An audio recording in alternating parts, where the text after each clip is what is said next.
ഒരു പുതിയ വീഡിയോയിലേക്ക് സ്വാഗതം. ബുധൻ രാശി മാറി ചിങ്ങൻ രാശിയിൽ പ്രവേശിക്കുമ്പോൾ ഏതൊക്കെ നക്ഷത്രക്കാർക്കാണ് സുവർണകാലം അനുഭവപ്പെടുന്നതെന്ന് നമുക്കൊന്ന് ചിന്തിക്കാം. ബുധൻ ഈ ജൂലൈ മാസം 20 രാശി മാറി ചിങ്ങൻ രാശിയിൽ പ്രവേശിക്കുകയാണ്. അപ്പോൾ ധനുക്കൂർ നക്ഷത്രങ്ങളായ മൂലം, പൂരാടം, ഉത്രാടം എന്നീ നക്ഷത്രക്കാർക്ക് വളരെ അനുകൂല കാലഘട്ടമാണ് വരാൻ പോകുന്നത്. ഇപ്പോൾ നിലവിൽ അവർക്ക് സ്വല്പം മോശപ്പെട്ട കാലഘട്ടമായിരുന്നു. പലരും ശത്രുക്കളായി മാറി, ശത്രുക്കളിൽ നിന്ന് ഉപദ്രവം, നമ്മൾ സുഹൃത്തുക്കൾ എന്ന പ്രതീക്ഷ ശത്രുക്കളായിട്ട് പെരുമാറിക്കൊണ്ടിരുന്ന കാലഘട്ടമൊക്കെ ആയിരുന്നു. അതൊക്കെ ഒന്ന് മാറി ഒരു നല്ല കാലഘട്ടം കുറച്ചു നാളത്തേക്കെങ്കിലും വരാൻ പോവുകയാണ്. ചൊവ്വ 6 നിൽക്കുന്നതുകൊണ്ട് ശത്രുക്കൾ നിഷ്പ്രഭരാകും.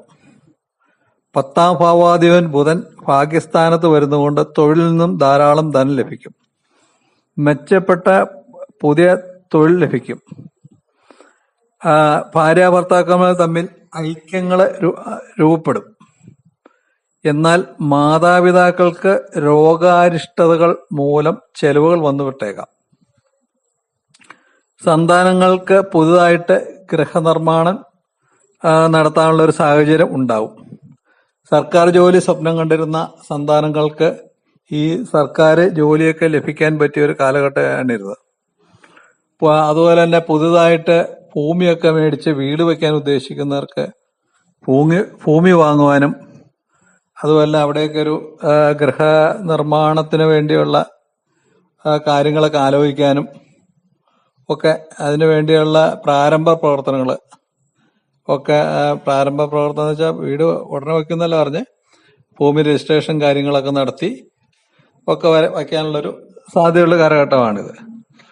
ഏതാണ്ടൊക്കെ 1 മാസം കഴിയുമ്പോഴത്തേക്കും ആ ഭവന നിർമ്മാണത്തിനൊക്കെ ഉള്ളൊരു സാധ്യതയൊക്കെ തെളിഞ്ഞു കാണുന്നുണ്ട്.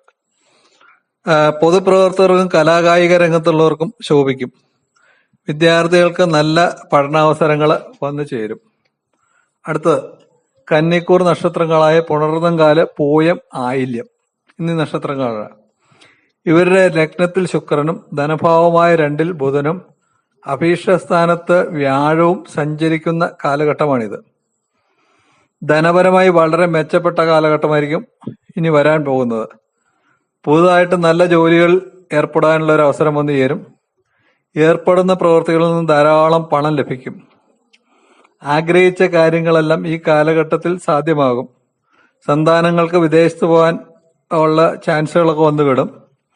ഈ നക്ഷത്രയാത്രക്കും വിദേശത്ത് പോകാനുള്ള ഒരു അവസരമൊക്കെ ലഭിക്കാൻ സാധ്യതയുണ്ട്. പുതുതായിട്ട് ഭൂമിയൊക്കെ വാങ്ങുവാൻ പറ്റിയ സമയമാണിത്. മുടങ്ങിക്കിടന്ന ഗൃഹനിർമ്മാണം നല്ല രീതിയിൽ പൂർത്തീകരിക്കാൻ സാധിക്കും. പുതുതായിട്ട് തുടങ്ങുന്നില്ല പറഞ്ഞ് മുടങ്ങിക്കിടന്നത് കടബാധ്യതകൾ ഒരു പരിധിവരെയൊക്കെ തീർന്നു കിട്ടും. സർക്കാർ ജോലിക്കാർക്ക്, പ്രത്യേകിച്ച് അധ്യാപക ജോലി ചെയ്യുന്നവർക്ക് വളരെ അനുകൂല കാലഘട്ടമാണിത്. ഉന്നത വിദ്യാഭ്യാസത്തിൽ ഏർപ്പെട്ടിരിക്കുന്ന വിദ്യാർത്ഥികൾക്കൊക്കെ അത് വളരെ നന്നായിട്ട് കൈകാര്യം ചെയ്യാനായിട്ട് സാധിക്കും. അടുത്ത തുലാക്കൂർ നക്ഷത്രങ്ങളായ ചിത്തിര അവസാനത്തെ അര, ചോതി, വിശാഖം മുക്കാൽ എന്നീ നക്ഷത്രക്കാരാണ്. ഇവരുടെ അഭീഷ്ടസ്ഥാനമായ 11-ൽ കൂടിയാണ് ബുധൻ സഞ്ചരിക്കുന്നത്. കർമ്മസ്ഥാനത്ത് സർക്കാർ കാരകനായ രവിയും നിൽക്കുന്നു. മാത്രമല്ല ഭൗതികസുഖങ്ങൾ നൽകുന്ന ശുക്രനും. അതുകൊണ്ട് ഈ നക്ഷത്രക്കാർക്ക് ഏറ്റവും സുവർണ കാലഘട്ടമാണിത്. ഇവർക്ക് സർക്കാരിൽ നിന്നും എന്ത് ആനുകൂല്യം ലഭിക്കാനുണ്ട് അതെല്ലാം ആനുകൂല്യങ്ങൾ ലഭിക്കും. ലോണിനൊക്കെ അപേക്ഷിച്ചവർക്ക് ലോണൊക്കെ കിട്ടും. അതുപോലെ തന്നെ ചിട്ടിയൊക്കെ നറുക്ക് കിട്ടും. ഒരുപക്ഷെ സർക്കാർ ധനം എന്നുദ്ദേശിക്കുന്ന ലോട്ടറി ഭാഗ്യം പോലും വന്നുവിടാനുള്ള ഒരു അവസരം ഇവർക്കുണ്ട്. വിലപിടിപ്പുള്ള സമ്മാനങ്ങള്, സ്വർണ്ണാഭരണങ്ങള്, ആഡംബര വാഹനം, ആഡംബര വീട് ഇവയൊക്കെ ഇവർക്ക് വന്നു ചേരും. ഭാര്യ വീട്ടിൽ നിന്നും സഹായം പ്രതീക്ഷിക്കാം. വിദേശത്ത് ജോലി ചെയ്യുന്നവരിൽ നിന്നും ധനസഹായമൊക്കെ പ്രതീക്ഷിക്കാം. മെച്ചപ്പെട്ട തൊഴിലും അതിൽ നിന്നും മെച്ചപ്പെട്ട വരുമാനവും ലഭിക്കും. ജോലിയിൽ ഉയർച്ച, സ്ഥാനമാനങ്ങൾ ഇവയൊക്കെ ഈ നക്ഷത്രക്കാർക്ക് ഈ കാലഘട്ടത്തിൽ വന്നുവിടാനായിട്ട് സാധ്യതയുണ്ട്. സമൂഹത്തിലൊക്കെ പ്രശസ്തിയും പെരുമയൊക്കെ ലഭിക്കും. തീർച്ചയായിട്ടും വളരെ സുവർണ കാലഘട്ടമാണ് ഇനി ഇവർക്ക് വരാൻ പോകുന്നത്.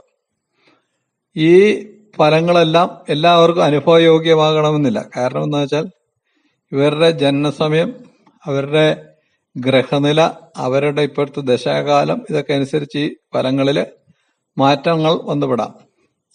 അപ്പോൾ ഈ ചാനൽ നിങ്ങൾക്ക് ഇഷ്ടപ്പെട്ടുവെങ്കിൽ ഇതൊന്ന് സബ്സ്ക്രൈബ് ചെയ്യുക, ലൈക്ക് ചെയ്യുക, ഷെയർ ചെയ്യുക. നമസ്തേ.